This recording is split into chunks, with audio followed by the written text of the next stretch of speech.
Eh bien, bonjour à toutes et à tous. Aujourd'hui, on va essayer, non, on va pas essayer, on va réussir. On va transformer notre interface KDN Live. Aujourd'hui, dans sa version 20.12.3, nous sommes au mois d'avril 2021. Vous pouvez la télécharger, c'est la dernière qui est proposée sur le site de KDN Live. Et nous allons commencer tout de suite. Alors, il y a dans les paramètres, vous avez d'origine, dans KDN Live, dans cette version, différentes interfaces qui sont pré-établies par KDN Live. Donc une connexion, la modification, les traitements de l'audio, le traitement colorimétrique et les effets. Moi, j'aime pas travailler comme ça, j'aime bien pouvoir faire mon montage, mettre mes rushs, enfin, j'ai une façon de travailler qui est un peu différente. Et pour cela, je vais avoir besoin d'interface de travail qui va être différente. Alors pour cela, il faut déjà aller dans Affichage. Et vous avez ici charger les agencements. Donc ces fameux agencements ici, connexion, modification, audio, couleur, effet, eh bien c'est exactement ce qu'on a ici. Donc si je veux, moi, une nouvelle disposition, je peux l'ajouter ici. Donc, je vais dans enregistrer l'agencement et je pourrais modifier. Alors, je vais faire enregistrer l'agencement et je vais l'appeler bon, je vais l'appeler Jojo, je vais pas me prendre la tête. Voilà. Et vous voyez ici, rien ne s'ajoute. Donc, pour ça, il faut aller dans Affichage, gérer les dispositions. Et à ce moment-là, en fait, je vais avoir Jojo tout en bas. Alors je peux soit le supprimer avec cette icône, soit réinitialiser les agencements, soit les déplacer. Alors si je déplace Jojo juste avant connexion en cours, et je fais OK, eh bien il me le place ici. Voyez-vous? Donc en fait, là je vois que je ne peux pas placer plus d'agencements que ça. Donc il faut que je sélectionne les agencements que je souhaite. Donc moi, comme je veux modifier et avoir Jojo en premier, eh bien je mets cet agencement. Toujours dans Affichage, on va pouvoir gérer l'orientation des panneaux.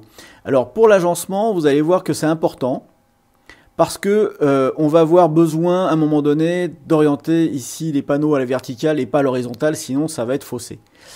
Et d'un autre côté, on va aussi activer l'affichage des barres des titres. Voilà, ça va nous servir. Et je vais rajouter les onglets que je souhaite voir apparaître sur mon interface Jojo. Pour l'instant, c'est en vrac, donc on s'en moque un peu. Donc je mets bibliothèque, affichage, histogramme, historique d'annulation, j'en ai pas besoin, montage, notes de projet. Moi, j'utilise beaucoup les notes de projet. Propriété du clip, on en aura besoin. Les sous-titres, je ne sais pas si on en met ou pas. Spectre audio, bon, je vous l'avais montré. Ça peut être intéressant. Voilà, donc on peut rajouter spectre audio, on peut rajouter pas mal de choses. Enfin, moi, le spectre audio, personnellement, comme je traite le son à part, ça m'intéresse très très mal.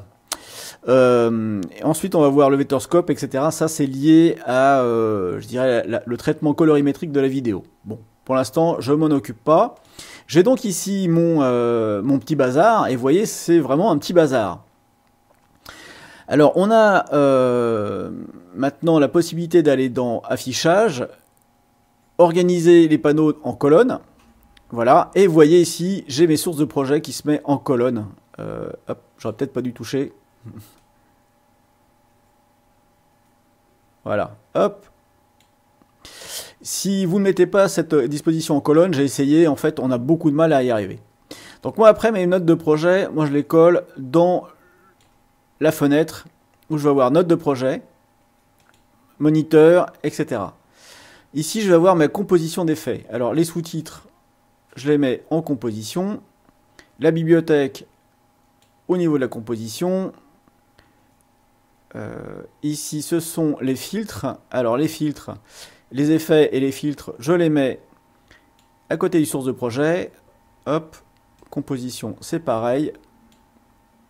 Ce qui me permet en fait, lorsque je suis dans la bibliothèque, de glisser, déposer directement ici. Ça c'est une nouveauté. Ou alors à l'époque, je mettais dans les sources. Alors les sources, je peux les mettre en premier. Composition est fait après. Voilà.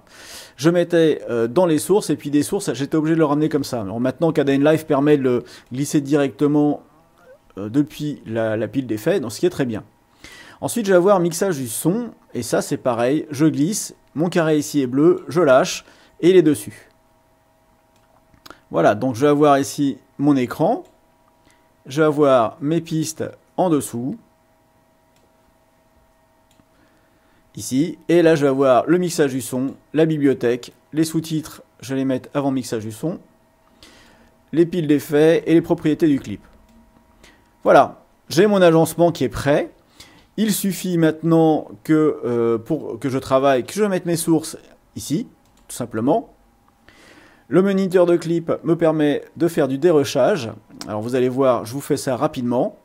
Donc pour ça, je vais importer depuis la bibliothèque une petite vidéo. Par exemple celle-ci. Hop, vous voyez, je glisse directement.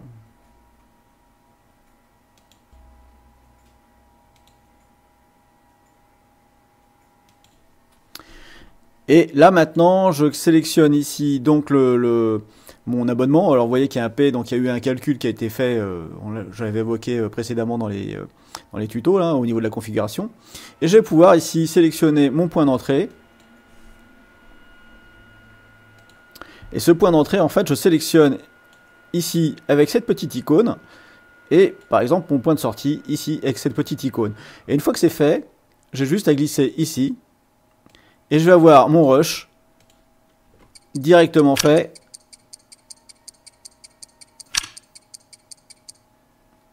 Et découpé. Donc toute la partie qui était avant n'existe plus.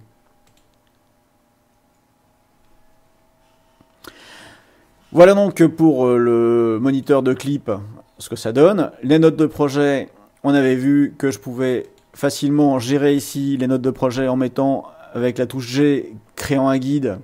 Et dans les notes de projet, je pouvais juste ajouter le timecode. Et puis voilà. Bon alors moi comme je suis satisfait de cette chose-là, si je n'enregistre pas, la prochaine fois que je démarre Kdenlive, je vais tout perdre. Donc il faut que j'enregistre. Donc je vais dans Affichage, enregistrer l'agencement. Là ici il me demande un nom, donc je vais lui donner Jojo. Alors il faut bien faire attention à la casse, hein. Si vous aviez mis Jojo comme moi avec le premier J en majuscule, il faut recommencer. Et donc là il écrase le Jojo. Donc je vais plus avoir besoin des barres de titre, je les enlève. Et je vais maintenant regarder dans gérer les dispositions. Et on a ici bel et bien maintenant notre Jojo qui est prêt à l'emploi. La prochaine fois que je redémarre Kdenlive, il va me positionner directement là-dessus. Et ce qui fait que avec cette disposition, eh bien, je peux mettre moi directement ici mes compositions, mes effets, etc., etc. Je vous dis à toutes et à tous une bonne continuation. Si vous voulez continuer d'utiliser Kdenlive tel qu'il est paramétré d'origine, c'est très bien. Ça ne me pose pas de soucis. Sachez que moi, pour les compositions, ici, j'utilise Kdenlive comme ceci. Et donc, par exemple, pour gérer les images clés dans le volume, je préfère avoir ici un espace beaucoup plus grand qui me permet de gérer les images clés de façon beaucoup plus confortable. Et à noter que là, pendant les tutos, je vous montre ici sur cet écran, mais comme je dispose d'un deuxième écran, j'ai tendance à cliquer ici, de façon à l'ouvrir sur un deuxième écran et l'avoir en plein écran. Voilà mes amis, ça sera tout pour cette petite vidéo. Je vous dis à la prochaine fois. N'oubliez pas mon petit like, mon pouce et partagez autour de vous. Ciao ciao!